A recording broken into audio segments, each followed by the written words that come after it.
हुआ है। आपको अपने समय के वचन चाहिए जिससे तुम्हारा मन ठीक हो, साफ हो सकता।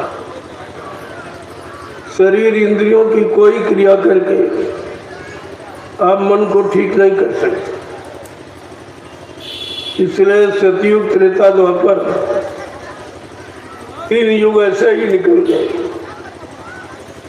ऋषि मुनियों ने तपस्या करके शरीर को सुखा के, हड्डियों को गला के, लेकिन मन को नहीं ठीक कर पाया। सिंगी ऋषि, पारा ऋषि का पूरा प्रमाण है, एक झटके में मन ने उनको धोखा दे दिया और सारी तपस्या उनकी चौपट कर दी। योगियों ने योग साधना करके मन को कंट्रोल, नियंत्रण में नहीं कर पाया। मन ने उनको भी ठग दिया। अवतारी शक्तियों ने मार काट, हिंसा, कत्लेआम, खूनी क्रांति करके अपने मन को ठीक नहीं कर। इससे साफ जाहिर है कि ये मन, शरीर, इंद्रियों की कोई क्रिया से ठीक नहीं होगा। शरीर इंद्रियों का ज्ञान रखने वाले ज्ञानी, ध्यानी, विज्ञानी भी मन को ठीक नहीं कर पाए। मन को सुधारने का एक ही रास्ता है, मौजूदा संत सदगुरु के वचन, जिसको सत्संग कहते। ये सत्संग सिर का जिसको मिल जाए नहाने को, या जिस पर दया कृपा मेहरबानी हो जाए, उनका तो सुधार हो सकता, उनके मन को सुधारा जा सकता। अन्यथा और कोई क्रिया, जितनी आपके लिए आचार, विचार, साधन, नियम रखे गए, लेकिन मन पर उनका कोई असर नहीं हुआ। इतना ये जड़ मन है, ये जड़ता को पकड़ने वाला, नासमान जड़ भोगों की तरफ रहने वाला, इसको ऋषि मुनि ने ठीक नहीं कर पाया, वो भी मारे गए। इस मन ने बड़े बड़े ऋषि मुनियों को, योगियों को, तपस्वियों को, ब्रह्मचारियों को धराशायी कर दिया। ऐसा ये शैतान मन हमारे सबके मनुष्य मंदिर में रह रहा है। ना हमने आपने आज तक इसको निकाल पाया है, ना इस पर कंट्रोल, नियंत्रण ही कर पाया। और ये मन आपके साथ बराबर मनमानी किया करता। जब जैसी इच्छा इसके अंदर उठी, आपके शरीर को साथ में लेकर काम की इच्छा हुई तो काम की इच्छा को पूरी करा लिया, क्रोध की इच्छा हुई तो क्रोध की इच्छा को पूरी करा लिया, लोभ मोह अहंकार की इच्छा हुई तो लोभ मोह अहंकार को पूरा करा लिया। और आप इस मन का कुछ नहीं कर सकते हो, और तुम्हारे शरीर के अंदर बैठा है। 24 घंटे तुम उसी के साथ रहते हो, उसी का कहना, उसी के इशारों पर चलना, इसके अलावा आपने आज तक कुछ नहीं किया। अगर संत महापुरुष कलयुग में ना आए होते, इस मन बुद्धि चित्त को कोई ठीक करने वाला नहीं। और आप इस 4,84 लाख नरकों की योनियों, जिन शरीरों से कभी बच नहीं पाए। और आज भी आपका वही काम। मन ऐसे कर्मों की सलाह देता है और उसकी सलाह मानकर तुमने वही कर्म किए हैं 4,84 लाख जो नरक में जाने की, वही आप करते रहे और आज भी करें। इससे कोई ज्ञानी ध्यानी अलग नहीं हो पाया। कितना धनवान, बलवान, बुद्धिमान हो, लेकिन मन ने किसी को बख्शा नहीं है।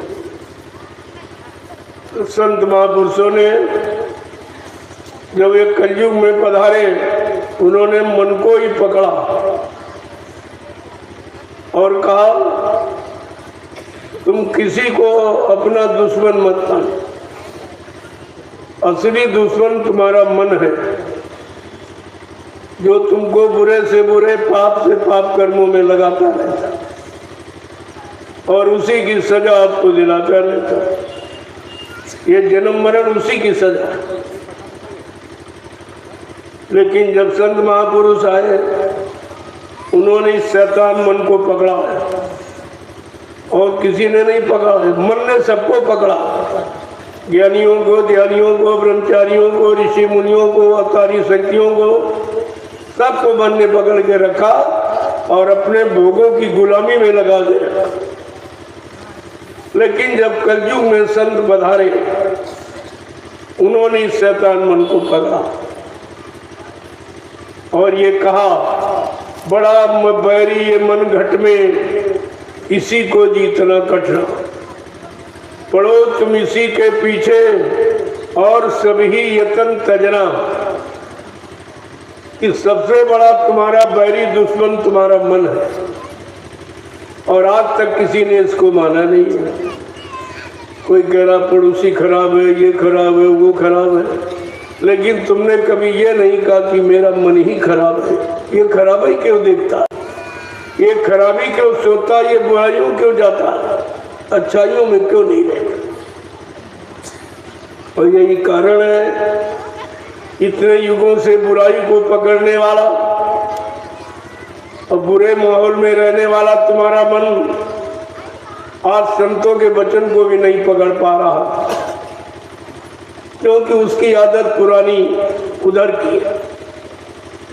तो संत महापुरुषों के वचनों को तो सुनता है लेकिन पकड़ नहीं पाता। वो सोचता है कि इनके वचन पकड़ने में हमारी हानि है, हमें भोग छोड़ने पड़ेंगे, हमको बुराइयां छोड़नी पड़ेगी, बुरे कर्म हमें बंद करने पड़ेंगे, गंदा खान पान छोड़ना पड़ेगा, गंदी संग सोबत छोड़नी पड़ेगी और गंदे कर्म छोड़ने पड़ेंगे। इसलिए वो संतों के वचनों को नहीं पकड़ पा रहे।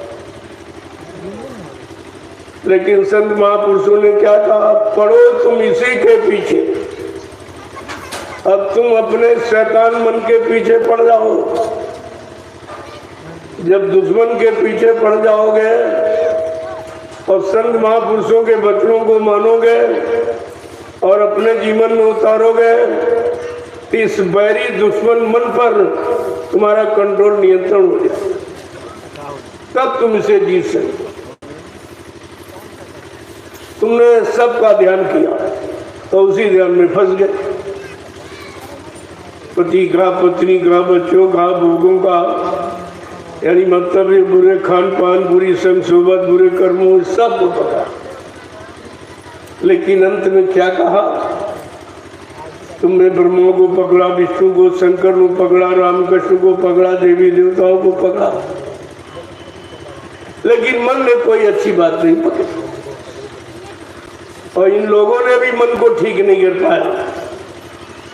जिनको तुम सर्वे सर्वा मानते हो, विधि हरिहर यानी ब्रह्मा विष्णु महादेव, इनको सृष्टि का सबसे बड़ा कर्ता धर्ता नियंता माना जाता है और ये भी बेचारे मन के गुलाम बने रहे। मन ने इनको भी नहीं छोड़ा और वहीं पर रखा, आगे नहीं बढ़ने दिया। ब्रह्मा ब्रह्मलोक का सुख आनंद उठा रहे, लेकिन उनकी जीवात्मा जगी न घर पहुंची। भगवान विष्णु विष्णु का सुख आनंद उठा रहे, उनकी जीवात्मा जगी न घर पहुंची। भगवान शंकर शिवलोक का सुख आनंद उठा रहे, उनकी जीवात्मा जगी न घर पहुंची। भगवान राम साकेत लोक का सुख आनंद उठा रहे, उनकी जीवात्मा जगी न घर पहुंची।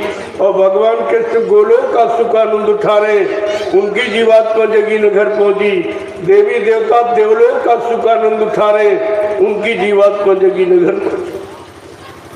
तो तुम कैसे इनका ध्यान करते हो, इनका इन्हीं को स्मरण करते, इन्हीं को जपते हो। जब सीताराम खुद नहीं पहुंच पाए, खुद जीवात्मा को नहीं जगा पाए, मालिक का दर्शन नहीं कर पाए, तो सीताराम कहने से तुम्हारा काम हो जाएगा। कितनों का काम हो गया, देखा किसी का काम हुआ? सीताराम ने किसी को शाकाहारी बना पाया? आज भी सीताराम का कितना बोलबाला है, लेकिन मांसाहारी बढ़ते चले जा रहे, शराबी बढ़ते